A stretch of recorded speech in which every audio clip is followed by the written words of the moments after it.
the way I got to that level was through taking on business coaching, right? From people who really know what's up with like the psychology of messaging, marketing, sales, right? And granted, I have, my master's degree is in the behavioral sciences, so I had a good background there. But like, it's uncanny to see how important of a thing psychology is for providing fitness, right? And also even just getting people in the door and being able to affect that transformation.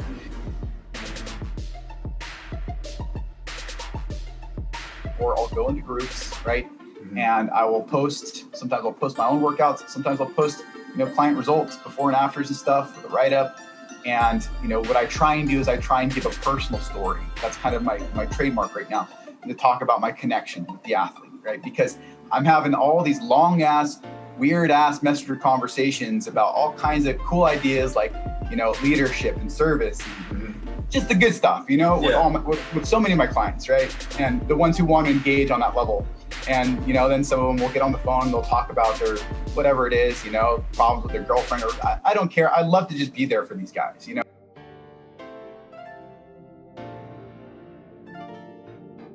I will ask them, I'll say, hey, so what are your goals? And it comes out that way, right? Gotcha. And usually the cool thing is that in Messenger, people are very disinhibited, right? They're not afraid to share, right? So they can share their wildest dreams, and fantasies about like what they want to look like, what they want to perform like. Yeah. And it's really cool because, in person, a lot of people would probably be scared to do that, And so I get it, and I'm like, awesome, and I talk to them about how I can help them with it, and then I'll say, hey, how about we get on the phone? Welcome to had to get a little hyped up there. Y'all know how it is. Hey, welcome to the show. Thank you so much for joining me once again on the Rhetorical Sake podcast. I am so very grateful to be hosting another K.I.R. Keeping It Real episode with my dear friend, my buddy, James.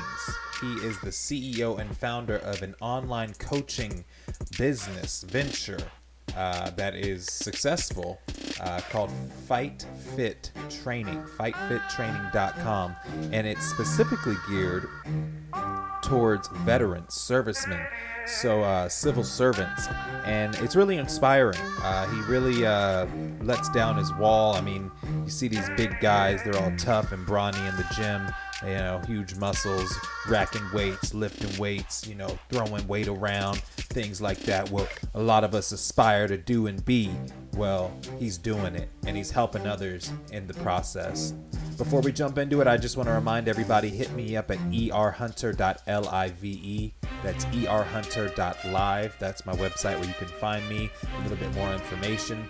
Also, check out my books, God Sent Dog and Chasing God Alcoholically. Those are both available on Amazon and Kindle.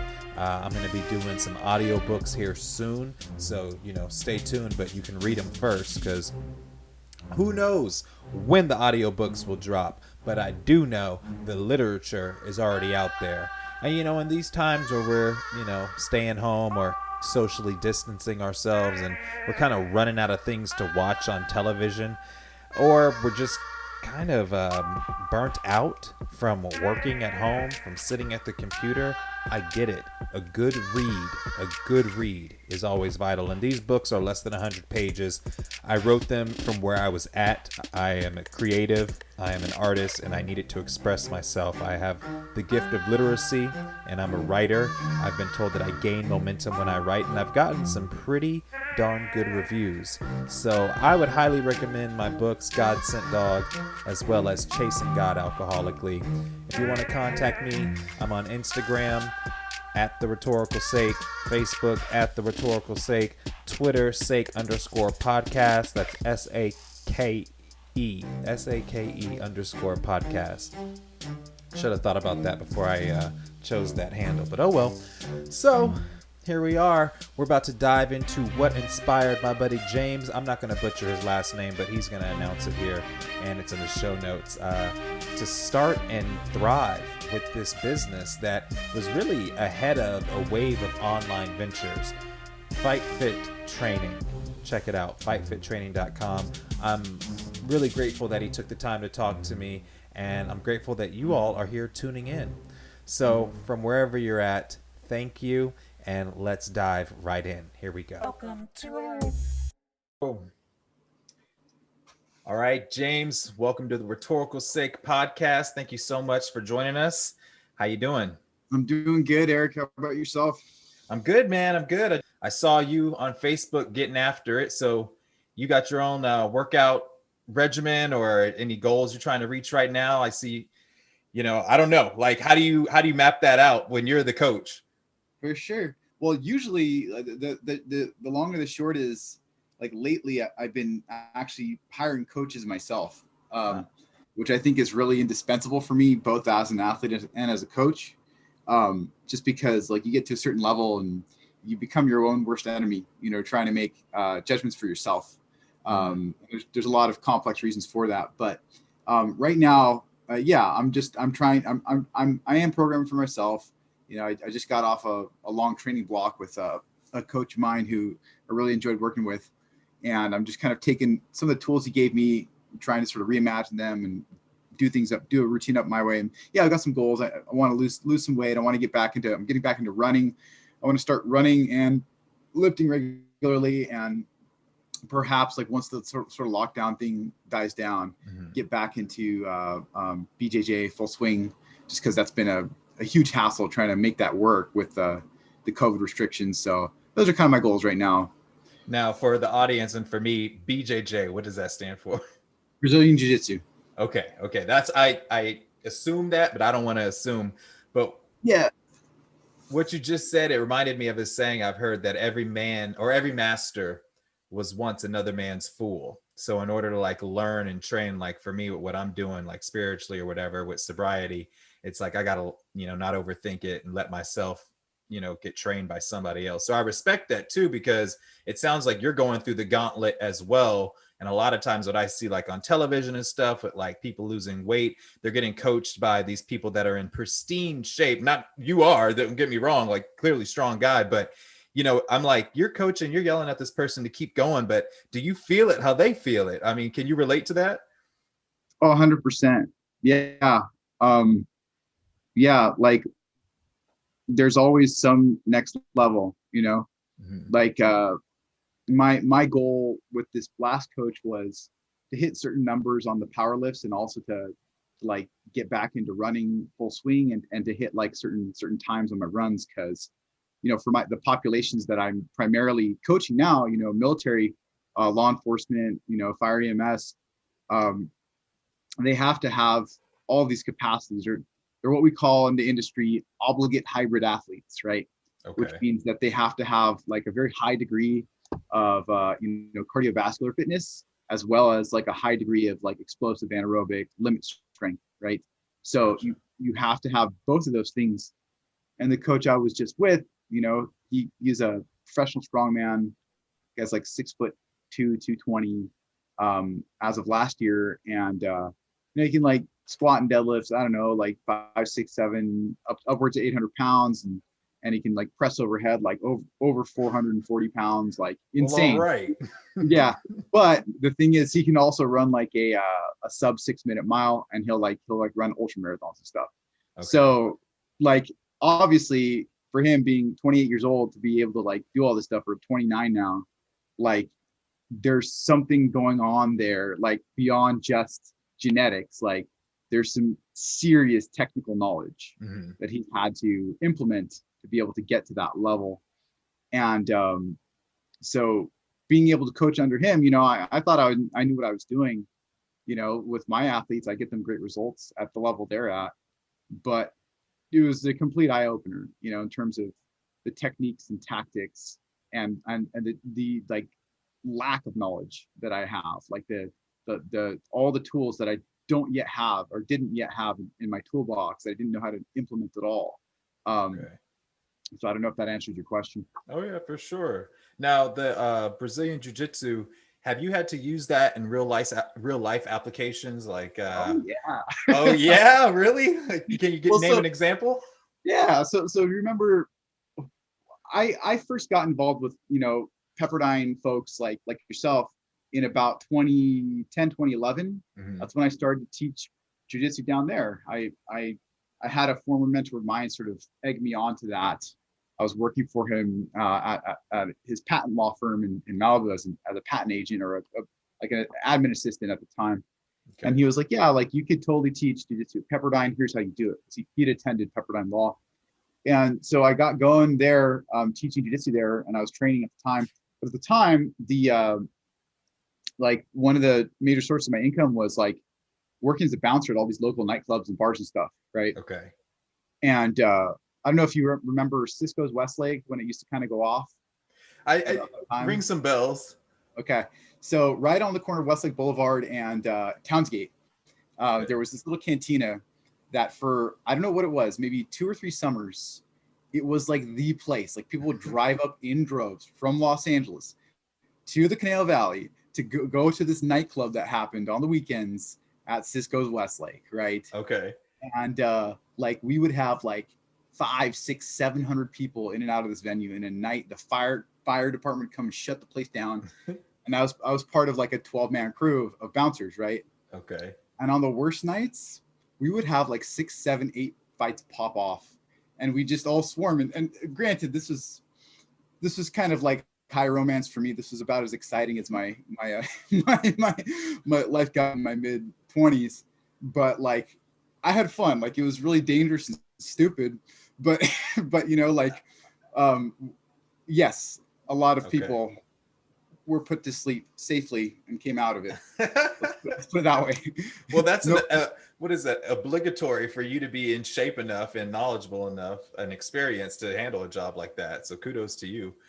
Yeah, it wasn't worth the $15 to $20 an hour I got paid, but they weren't splitting tips at the end of the night. No. Oh man, some bullshit. Yeah. Now, is Cisco's the one that has like the open yard in the front? It's kind of like open air. Fire pits outside, and like I think I've been there. Palapas. They have like palapas and like it's right next to the Carl's Jr. I can't remember, dude. If I ever went out like past Pepperdine to go out, I was probably good and drunk, unfortunately. Like that's just a sad truth. But fair enough. So fightfittraining.com, you're the entrepreneur, you're the CEO, the mogul, the founder of this online, is that right? Online and virtual coaching business. Yeah. Now, a little background, because you're clearly well invested in like the Agora Hills, Calabasas, Thousand Oaks area. So where are you from? How'd you come of age? Yeah. So I grew up out here in the Caneo. My folks moved out here when I was probably about 6 or 7, large family, 6 kids. Grew up in Westlake Village, and then, we kind of bounced around. We moved to Agora.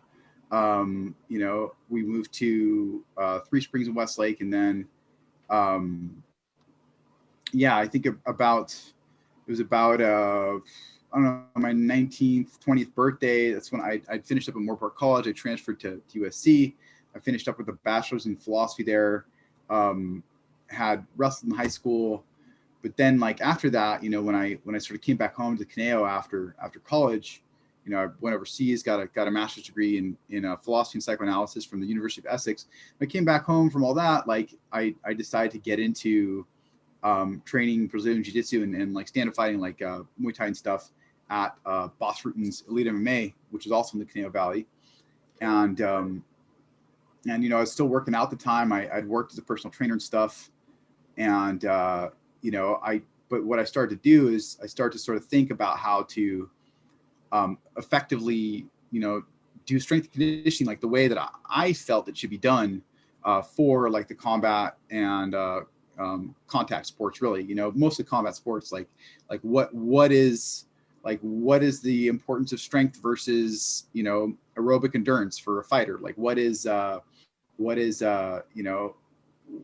sort of capacities do we need to focus more on, versus the others? Like, do we want to just do, these endless sort of cardio circuits and stuff like that? Is that adequate for someone who's training for the combat or contact sports, and right.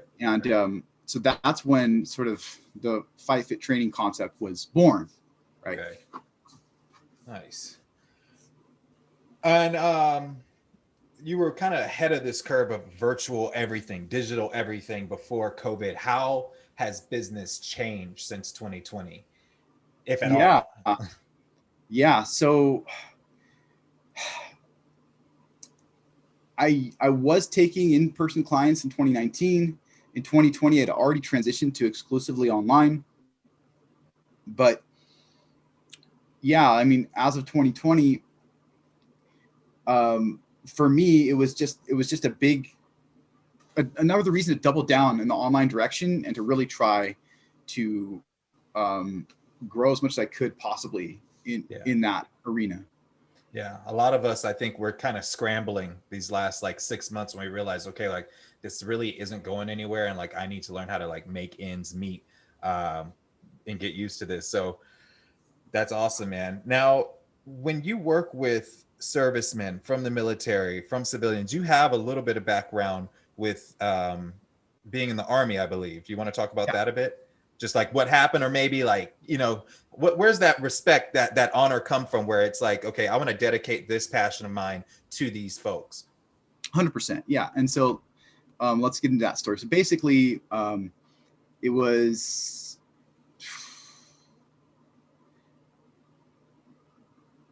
in February of 2018 that I decided, after sort of hemming and hawing for a while, that I wanted to attempt an enlistment, you know, in the Army. And I got going, and I got to Fort Benning, and I was really excited because I was like eligible for all these high-speed contracts and stuff. And you know, training was going really well at first, but then at week 9 in basic training out of 13, I ended up tearing my plantar fascia in my left foot, or just, you know, experiencing some really bad foot pain that was kind of undiagnosed. You know, that was kind of the suspicion. But I went to physical therapy while I was there on Fort Benning for a couple weeks. You know, and you know, what I kept hearing from the medical professionals that I trusted was that, like, you need to give this injury time. Like, it's a tear to a ligament in your foot, and if you try and just get back up on it, like, the chances of it actually getting better are very slim. And so I wasn't sure what to think. You know, I wanted to push through, but, you know, I was kind of counseled otherwise by the people I trusted, you know.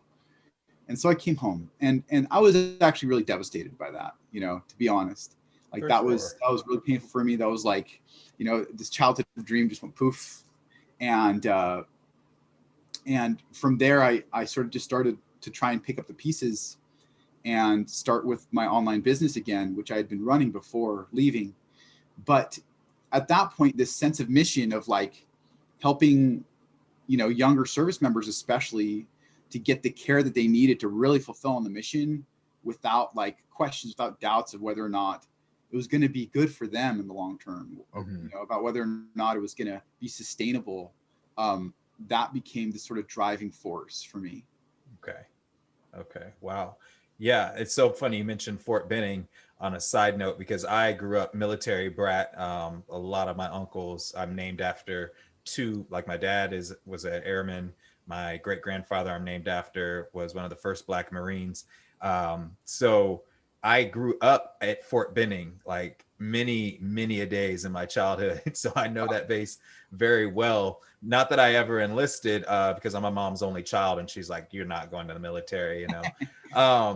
And I kind of regret that. I know at Pepperdine I did get invited for a summer program at Quantico. I lived down the street from Quantico growing up, and I didn't go. And the thing is, I would have like went in as an officer had I gone in after I graduated and all this stuff. So I could definitely beat myself up over that, but I put the bat down, stopped beating myself up, you know. And I get the dream deterred thing. I totally get that. Just working in television, dealing with stuff on the job, standing up for myself to the point where it cost me my career. And it's like, okay, now what? So picking myself up after that, and dude, I have torn the muscle on the side of my Achilles, not my Achilles. I was living on a boat in Marina Del Rey and literally woke up one morning and couldn't walk. And like, these paramedics had to come get me off the boat. It was terrible, but falling down on crutches and stuff. And it's frustrating, and it takes endurance and stamina. So I respect the grind. I want to find out more so, because this PTSD is coming up a lot in pop culture when you talk about the military servicemen, people that have deployed and come back regardless, whatever. And even with police officers, firemen, things like that. And I've been diagnosed with PTSD. I've never seen war. things like that, but it can take various forms. So have you encountered this with clients? I mean, is it something that you help them work through, or does it have anything really to do with the physical aspect? I don't know. Is there any relation? Connection. Yeah.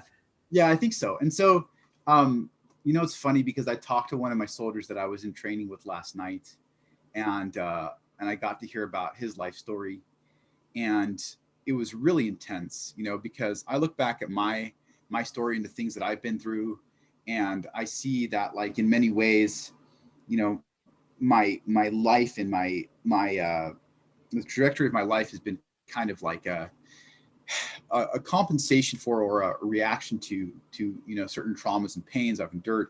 And I think everybody's life is, to some degree. It doesn't make me special that I endured these things, even if, like, a lot of my friends growing up in the same demographic neighborhood didn't. It makes me perhaps a little different, but everybody's life is defined by some kind of, to some degree, by some kind of overarching trauma. And so the question is, like, how are you going to respond to it, right?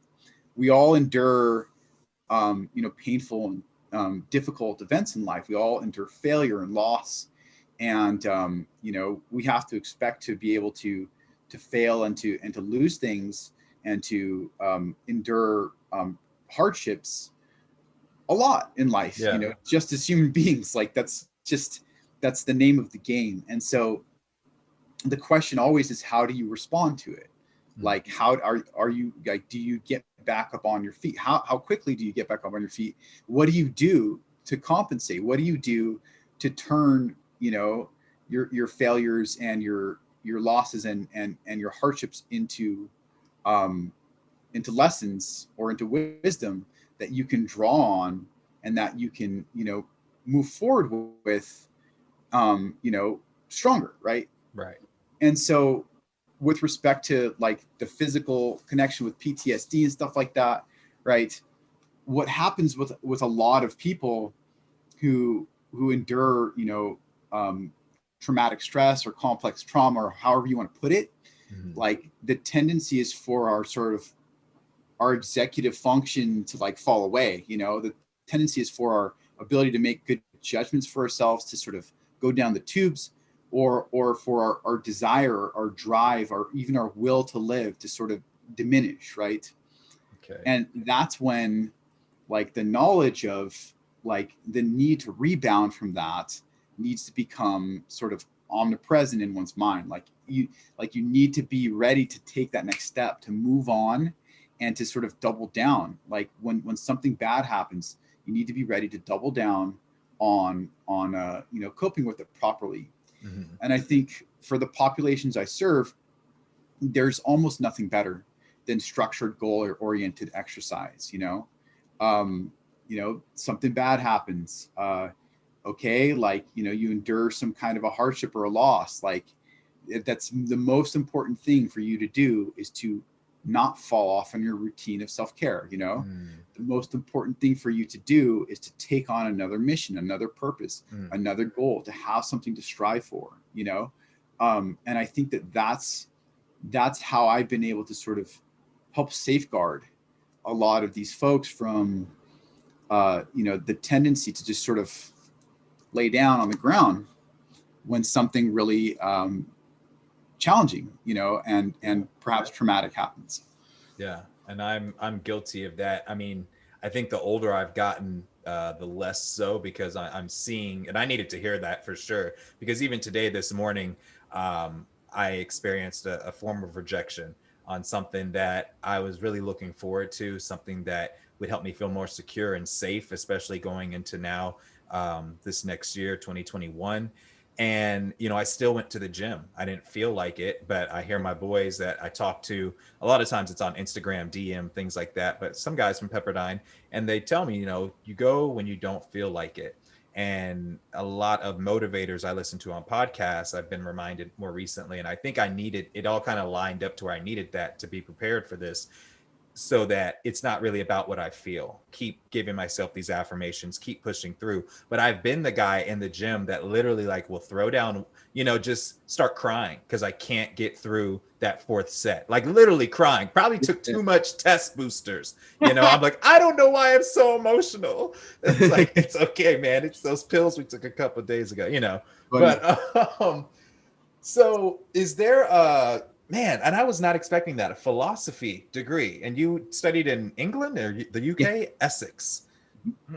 Cheerio, my friend, cheerio. So is it that your clients pick you, or is it more so you pick your clients? Are you available to people outside of the military and first responders, or civilians, able to, take advantage? Yeah, no, I have a number of civilian clients, and like it's interesting because I used to sort of prospect cold on the internet and just like start conversations and see where they went. And I'm getting more and more away from that just because number one, it's really burdensome. And number two, I'm learning through all the mentorship with my marketing and my messaging that I'm getting. You don't have to do that. And that's actually better not to do that. Okay. That it's better to use attraction methods and techniques, right? It's better for you to put the message out there that you need to present in order for your ideal client to just gravitate towards you and say, yeah, like this guy's got what I need.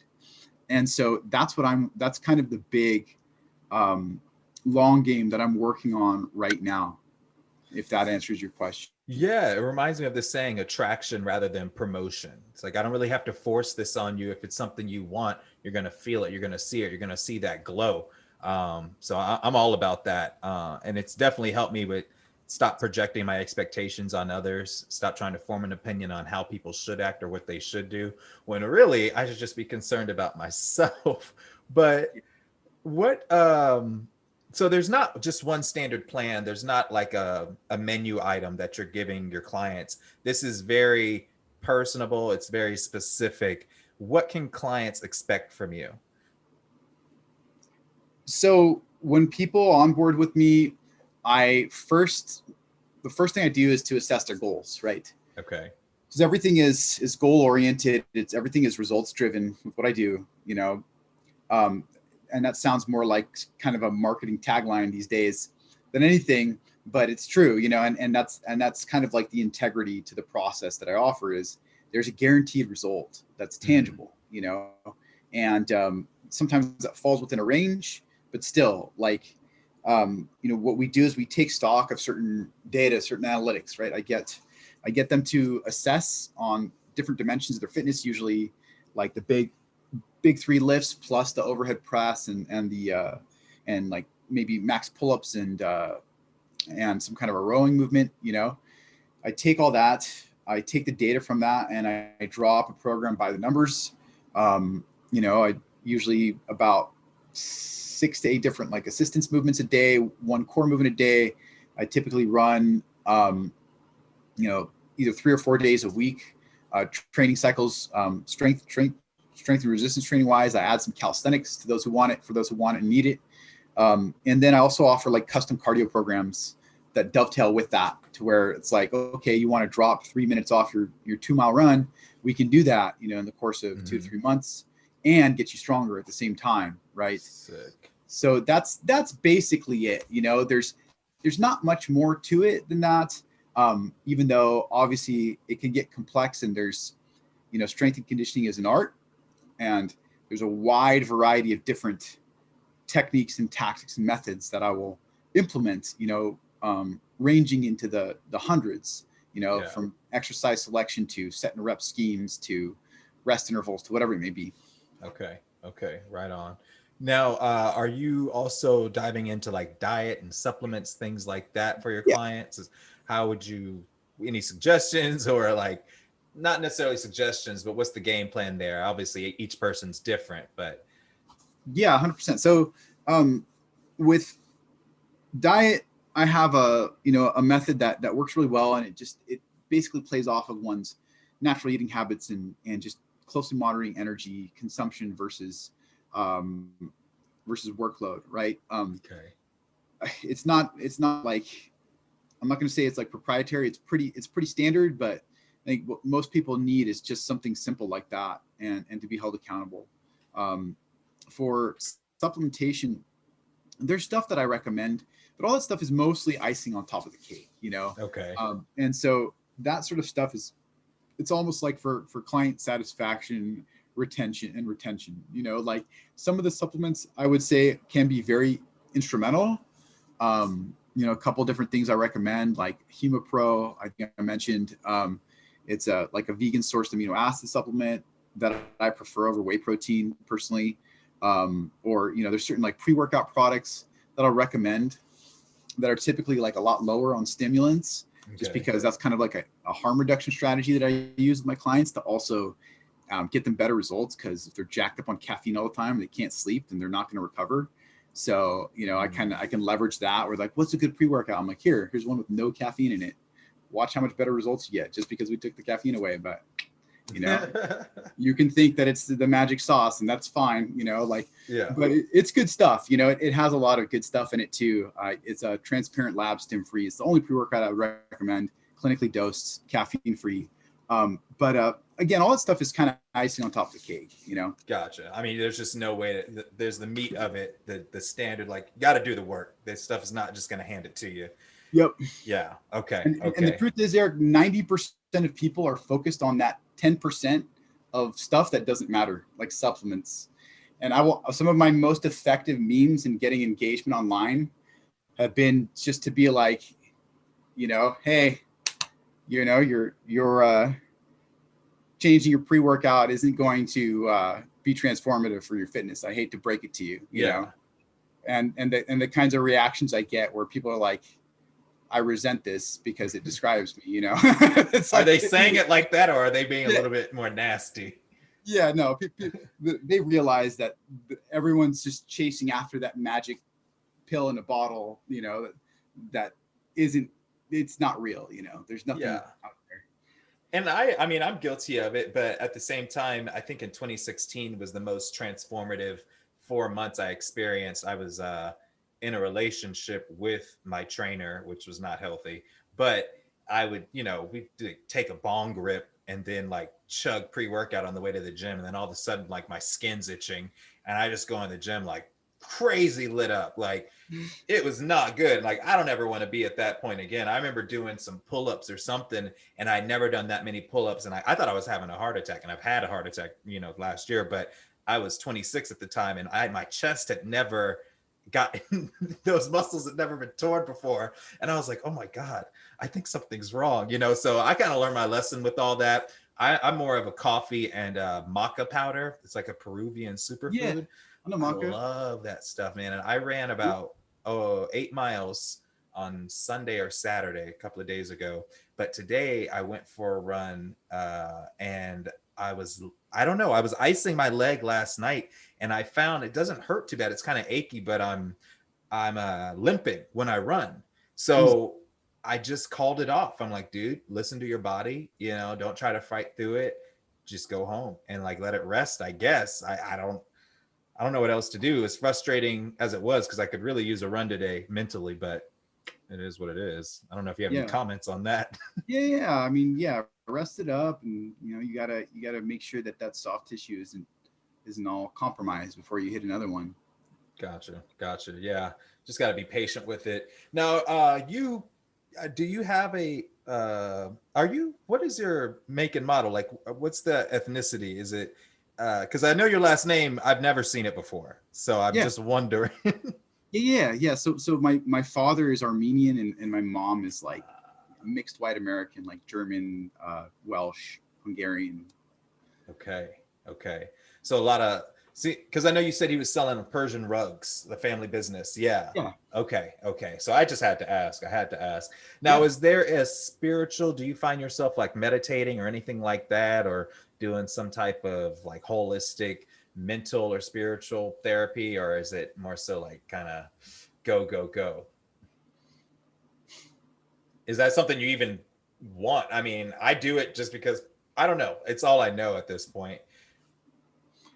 You know, so for me, I mean, granted, my background is in academically in philosophy and psychoanalysis. So like these are all questions and phenomenon that are of keen interest to me, right? I don't know if you want to call it spirituality or just psychology, philosophy, self-help, that kind of stuff, Um, but as far as like what I believe in or ascribe to, um, I don't know if there's like some kind of like firm set of beliefs, or if there's like a framework that makes more sense to me than other ones. But I love to learn and to explore those kinds of notions.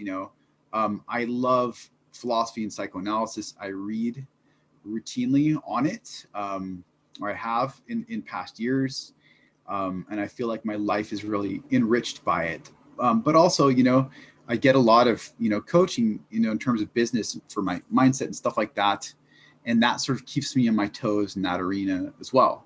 Gotcha. I've noticed a lot of my friends that were philosophy majors, or have that degree, that pedigree, are some of the most rational and reasonable people, and a little less reliant on religion, like the rituals of religion. And I just find that so interesting, because you're talking about all this metaphysical, transcendental stuff, but you're also like grounded. So I respect that, because it's not all caught up in the hoopla or the woo woo of I, some incense burning.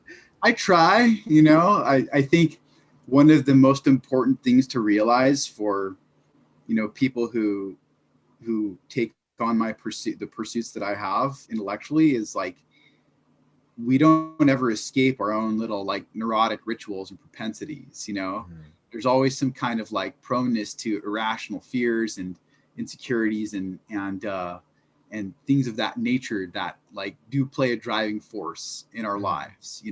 There's always like, nothing's ever really certain. There's always some cause for anxiety or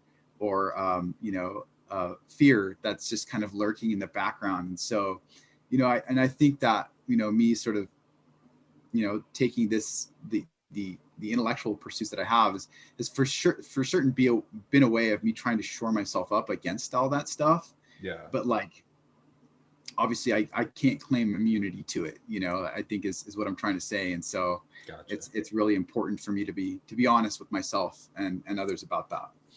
Yeah, I mean, if you're not gonna be honest with yourself, how are we gonna be honest with anybody else? And I got to work on that. I'm grateful. I feel like I've come a long way over the past few years, but I know there's a lot of work to be had. But in any case, so fightfittraining.com. I signed up. I gave my email, and then this 20-minute arm workout popped up.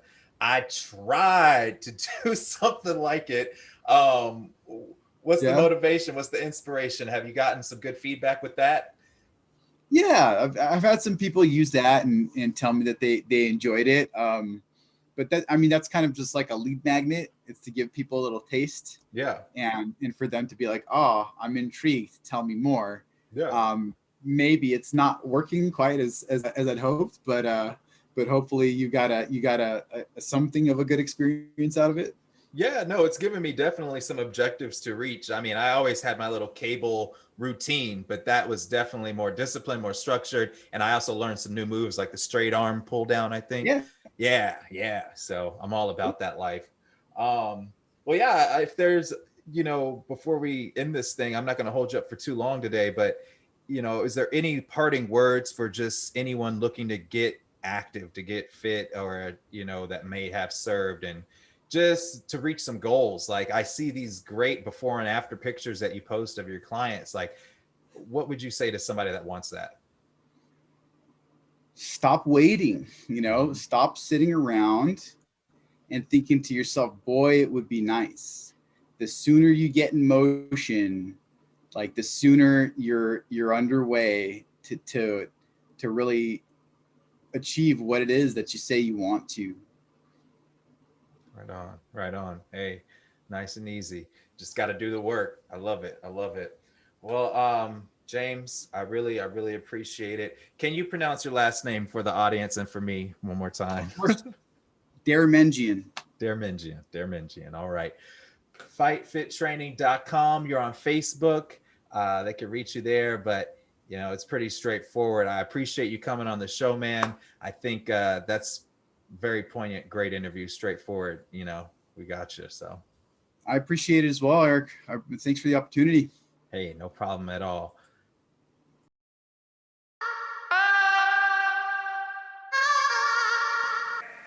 James, thank you so much for joining us on the Rhetorical Sake podcast. What an informative episode. This definitely taught me some things about launching my own business, maintaining my entrepreneurship, and being open-minded above all. I think the willingness, the capability, the capacity to succeed is evident in James and FightFitTraining.com. So in any case, look, this was such a fun time. I really appreciate each and every one of you. Keep tuning in to the Rhetorical Sake. Share this episode and reach out to James at his website, Facebook, whatever, so he can help you out. If you got some physical goals you're trying to reach, he's the man with the plan. Once again, thank you guys so much. There's so much more on the way. I'm so excited about this, and I couldn't have done it without each and every one of you. Now, let me remind you, in case no one else has, you know, if you're feeling a little down, you're feeling a little unworthy, you're lacking a little self-esteem, you got this. You're worth it. You are special, and you are somebody. Sending each and every one of you all the love that I can manifest in and through myself right out over these airwaves. Stay tuned, and I'll see you all next time. Thank you so much. Ciao.